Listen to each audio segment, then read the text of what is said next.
Okay, here we go. Mira, venga. Okay. All right, caballeros, gentlemen, you have received your instructions. Usted recibe instrucciones. Mira, aquí está bien, aquí no. Right here is good, anything below is low. Mira, aquí está bien, aquí no. Right here is good, anything below is low. I want a good, clean fight. Yo quiero una pelea limpia. Obey my commands at all times, above all, protect yourselves at all times. Escúchame, cuídate. Listo? Ready? Let's go. Vámonos. And now I'm joined live at ringside by expert commentator Emmanuel Stewart and HBO boxing analyst Larry Merchant. Lara, a celebrated Cuban amateur, missed the press conference the other day by about 10 or 15 minutes. He was busy in the hotel chapel getting married. Well, that's what everybody comes to Vegas for. You know, I've heard a lot about all of the Cubans that's coming here, but I've heard more about him than any of the other Cubans. And as a matter of fact, about 10 minutes ago, I was with Oscar De La Hoya himself, and he is just so excited about this particular fighter. Well, look at the body. I mean, you know, that's shades of Roy Jones as a middleweight with the very strong legs and the rippled upper chest. Not always an indicator that a guy's going to be a terrific fighter, but certainly it appears that he has the physical goods of a real athlete. You know, coming from the amateur program, you know, especially with Cuba, I understand he had over 300 amateur fights. He fights so professional. Places his punches well, his punches with effect. You know, a lot of guys coming from the amateur program for so long, they're punching without any power and wasting a lot of punches sometimes. He looks very professional. I should add that he's also wearing knee braces on both of his knees. I have no idea if he has some sort of chronic problem or not. Almost looks like a football player with the high boots, high socks, braces on both knees, and that ultra padded upper body.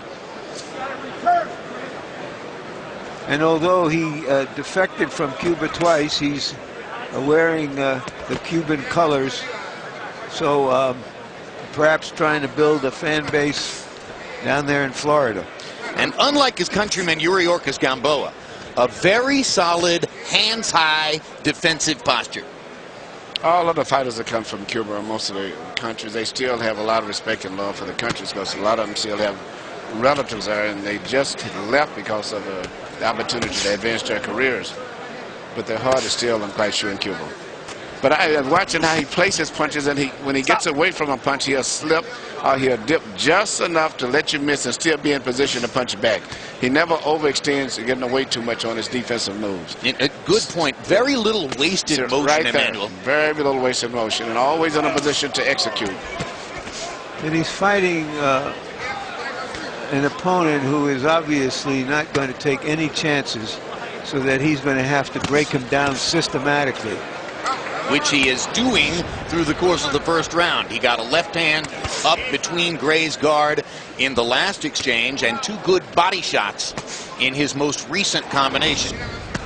And you notice he's been shooting a lot of left-hand punches to the midsection, setting it up to sooner or later he's going to throw a left hand over the top. That's what a lot of intelligent fighters do. They're going to get him to watch him for the left hand to the body, and it's going to go right to the chin in a moment. Gray is mostly backing up and trying to keep a peekaboo guard up, but Lara got several significant blows through the guard in round one. You see how he protects himself? He protects himself to the body. Touch him to the body top, and then finish off up top with the right hand. And you'll see, you're going to catch him. You're doing everything good. You're changing it up. You're doing good. You're hearing? Everything's good. Remember Blyorn? Yeah. You beat his ass when you stepped in. Okay. Number 4. Number 8, you could just do it with him. Yeah. All right, take a little water. He ain't nobody spit right there. Ain't nobody special. All right. Now, how you really feel? I feel good. All right. You can drink that. Drink that. There you go. By CompuBox count, the first round very one-sided. Lara 22 out of 59, 37%, 12 of 26 power shots. And Gray landed 2 of 30 punches.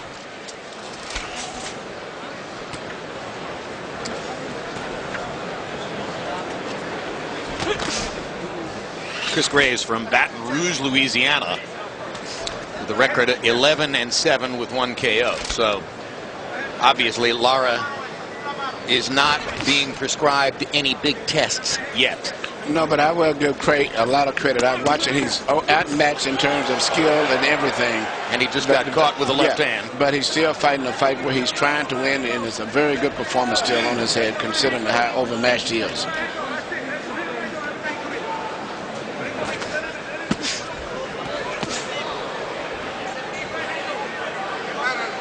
Now, Lara is stepping it up now. He's mixing up a variety of things, and Gray does not know what to expect now.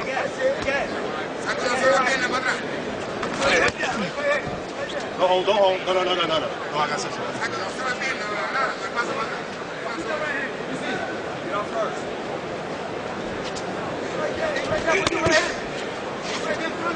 On the back of Gray's trunks are the words ripple Stop. effect. You can use your own imagination of what that might mean.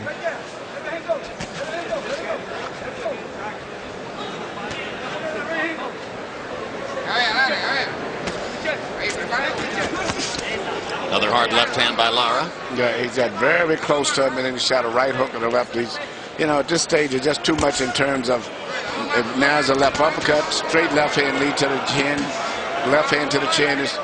And, you know, Gray does not have the experience to handle all of this. In fact, very few of the top middleweights in the world right today, Kelly Pavlik included, they would have problems with this guy to a certain degree in a short fight. It's easy to see the profundity of his technical skill level. I think of American prospects, post-Olympic prospects whom I've seen at similar weight levels, and a very talented Vanish Martirosyan comes to mind. Always have the sense when you're watching Martirosyan, as his career has developed, that he's reaching and rushing and trying to make an impact right away, often in every round of the fight. Look at Lara, how he holds his ground, minimizes his motion, waits for exactly the right opportunities, takes his time, and makes it count when he gets close. And always has perfect balance and position. Very seldom do you see him extended where he's out of position. And this is what we've seen in only 2 rounds.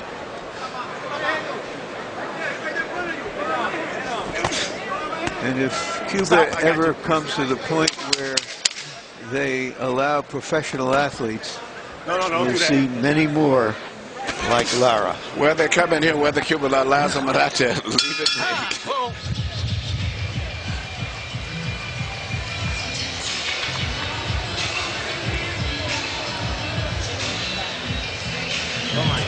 Up. Breathe. You're doing good. You're doing good. The only thing you have to do is move your right hand a bit more. So, and that entertains him, and then you put the left in. Left hook, stop him, and then the straight left. Remember we worked it? Breathe now, breathe. Want some water? Let's go, we're doing good. We're doing good, bro. Here we see Lara coming in with a combination. I think he threw a right and then he came with a left uppercut, and he finishes up with a straight left right through the glove. 4 punches all came from different angles. He made an interesting comment in the last round, Emmanuel, to the effect that you thought Lara could provide some trouble even to a finished, polished fighter like Kelly Pavlik at this point. I really do believe that. For 4 rounds or so at this stage, he would be a problem for any middleweight in the world. Including Paul Williams? Could he fight at this measured pace and create trouble for Paul Williams? Yes, he would, because his defense, he punches with enough power that he would probably get more respect than slow Paul down a split second. The guys like Winky, they didn't have the power to really slow him down. I think that's true of many outstanding young fighters, but what you don't know is how they would do in a long fight, how they would deal with adversity, all those kinds of things. But in a short fight, many of them have the talent to fight the best fighters out there. In my gym workouts, most all of my top world champions, they prefer to fight with good, fast amateurs, and they usually lose a lot. But that's why we change them every 3 rounds. We put in someone fresh. But for just pure talent, amateur fighters oftentimes who win the early part. Stop. The difference, of course, is that amateurs are accustomed with fighting with headgear for 3 rounds. That's correct. And fighting without headgear for 8, 10, 12 rounds is an entirely different enterprise. And they don't punch for power, they just go for points as amateurs. This guy here, Lawyers, nowhere in the world that someone could tell me if I didn't know that he was from Cuba and from an amateur program. He fights so professional. Usually they're upright, they're just throwing 1 or 2 clear punches. Everything he does is very professional, very well placed. And his movements in and out, bending down low, slipping and sliding, definitely not amateur. This is only the second time in his professional career that he's gone past 1 round. You sure you didn't get him to defect, Emmanuel? No, but Oscar is very, very proud of him. So I don't know, maybe he had something to do with it. You don't own that speedboat that he fled on, right? No, wait. Well, we mentioned how he would eventually bring the left hand over the top, and you just saw it. Now he brings it up and under in the manner of an uppercut, but moments ago he threw it as a chopping over the top left hand. This is after, as Emmanuel had pointed out to you, he delivered several body blows straight to the middle of the stomach with the left hand in rounds 1 and 2. Now he's just mixing up. He's doing so many things right now that Chris has no idea what's going to happen next or where it's going to come from. Extraordinary relaxation. You know, and I want to say for a young fighter, but he's 26. He's had more than 300 amateur fights. This is his 5th fight in a professional career for which he is obviously eminently ready. This is no raw prospect. No, he's definitely going to be a very serious fighter in the middleweight division in the future.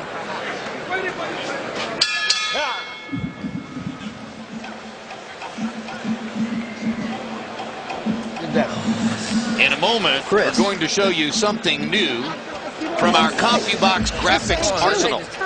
And that will be a look at the location of the 79 landed punches for Erislandy Lara in the first 3 rounds. 79 out of 163 is getting very close to the magic 50% mark. And here are the targets that Lara has been hitting. And of course, as a southpaw, he lands many shots to the right side of Gray's face. 35 punches landed already on the chin or directly on the target in front of the face. 12 left-hand body shots down there by the right side, the kidney and the liver. And then a smaller assortment of punches to the other side, mostly landed, of course, with the right hand. Go ahead, I got it.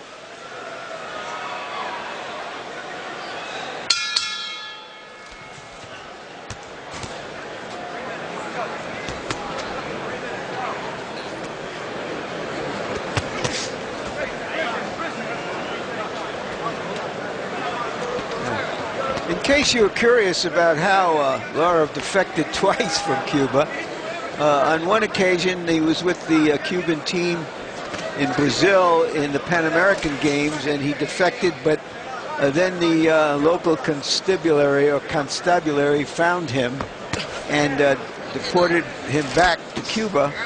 And then a year or 2 later, he sped away on a speedboat. So he obviously knows what you do, Emmanuel, that he has professional skills. And evidently very determined to. He was determined to escape and get it. But, you know, the determination that I'm impressed with in this fight most is coming from Chris Grader. I mean, he's been so outclassed in every way, but still he's fighting, and he's fighting still a fairly good fight. He hasn't given up. He's got it with the clean punches, and he knows he's outclassed, and he's still doing the best that he can. And it just, you know, most guys would have fell down in this case and just quit. So,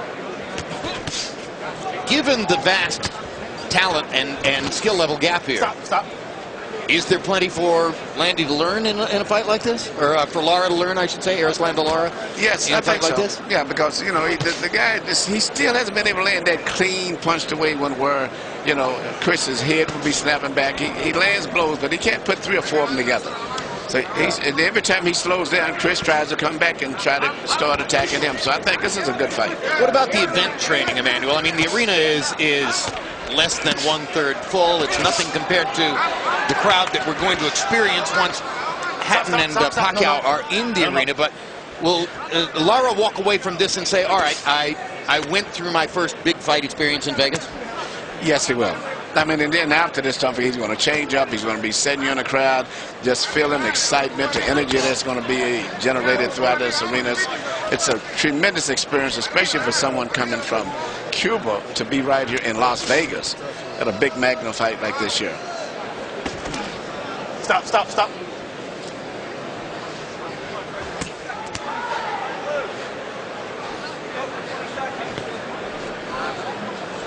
I'm not sure Gray has actually managed to land a single clean punch to the head. But Lara is that good with his hand defense. Yeah, but it's not that Gray hasn't tried. No, he's tried. He's tried. No, I mean, I think Chris Gray's put forth, I agree with you, he's put forth a heck of an effort. If anything, he's gotten better from round to round. And this is a great victory for him, the fact that he went the limit.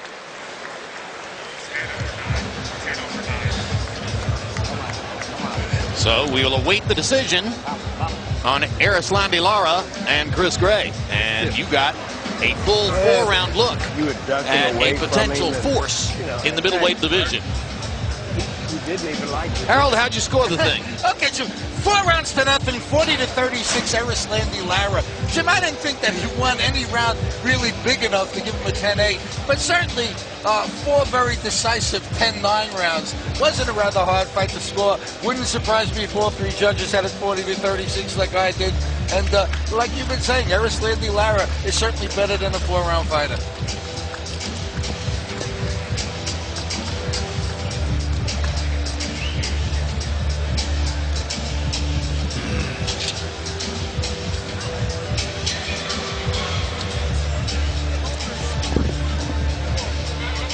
The decision is no shame for Lara, who's clearly just as much boxer as puncher. In the next fight, we're going to be seeing a former Russian amateur star who has already developed a reputation as such a puncher that anything other than a knockout will be a disappointment. And let's go to Michael Buffer for the official particulars on this one. Ladies and gentlemen, here at the MGM Grand, all 4 judges scored about the same. Dick Houck, Robert Hoyle, and Ricardo Ocasio have it 40-36, all to the winner by unanimous decision. Still undefeated from Guantanamo, Cuba, Erislandy, El Oro de Guantanamo, Lara.